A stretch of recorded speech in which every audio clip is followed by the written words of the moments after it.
I don't reply. I don't need to. I already fixed it. I breathe in the antiseptic air and watch my reflection in the glass.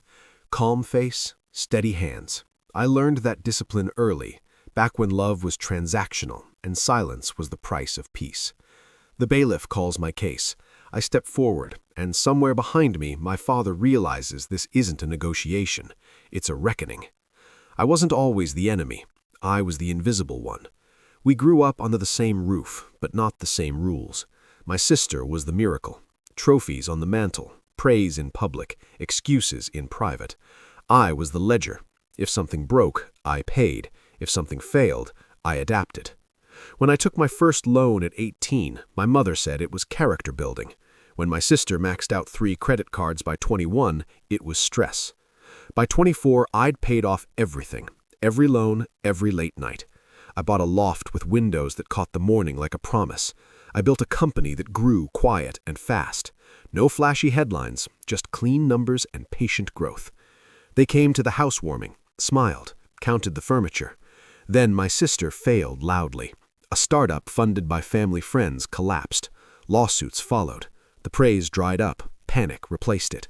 That's when they called me, not to ask, but to invoice. $500,000 in raising fees, itemized, food, school, clothes, interest calculated like I'd been accruing debt since birth. They sued when I laughed. At first I thought it was a bluff. Then the envelope came, thick and smug. I read it once, twice. I noticed the confidence, the assumption that I'd fold because I always had. That night I didn't sleep. I organized. Patterns reveal themselves when you stop begging them to make sense. I pulled bank statements, not mine, theirs. Old transfers with sloppy memos, cash withdrawals timed to tax season. A consulting company my father paid monthly that shared an address with our garage. Donations claimed that never landed anywhere charitable. My mother's handwriting on receipts that looked rehearsed. I felt the ache, but I didn't let it drive. Control is a weapon if you hold it correctly. I hired an attorney who spoke in margins and timelines. I hired a forensic accountant who smiled when things stopped adding up. I stopped answering family calls. Silence makes people careless. They sent emails instead. Angry ones, threatening ones, confident ones. Evidence writes itself when ego is the pen. Weeks passed. My sister left me a voicemail, crying, apologizing, asking if I remembered the nights we shared cereal for dinner. I did. I also remembered her taking my savings jar by mistake. Memory sharpens with clarity. The IRS packet was thick, indexed, highlighted, neutral. I didn't editorialize. I let the numbers speak. They always do. Now the courtroom doors open. My parents sit at the plaintiff's table, dressed like this is a wedding they're sure to attend. My sister won't meet my eyes. The judge nods. The attorney clears his throat. We begin. They argue obligation, blood investment. They call me ungrateful with better words. My lawyer stands, slides paper across polished wood. Exhibits appear on screens. Dates, amounts, shells inside shells. A charitable deduction claimed twice.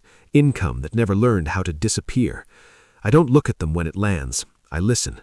My father's confidence collapses in stages. First the jaw, then the hands. My mother whispers something that sounds like my name. The judge asks questions that are not kind. The courtroom hums. This is the moment they understand the title they gave me. Replacement was always temporary. I didn't take anyone's place. I built my own. Recess is called. Outside, my father corners me with eyes that used to command rooms. You did this, he says, like it's an accusation. I nod. You taught me to keep receipts. He doesn't threaten me. He bargains. He offers love like a coupon. I stepped past him and got ready to speak. But I don't need to. The evidence already did. He found out who took his place when the system he trusted turned its light on him. The case doesn't settle. It dissolves. Months later, letters arrive with seals and numbers and consequences. I read them alone in my loft, the windows open. Relief is quiet. Empowerment doesn't need applause. I didn't win because I was cruel. I won because I was precise. Betrayal is loud at first, then instructive. It teaches you where the seams are. It teaches you how to pull without tearing yourself apart.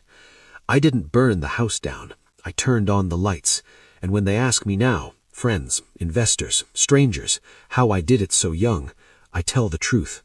I learned early that survival is a skill, justice is a craft, and silence, used correctly, is devastating.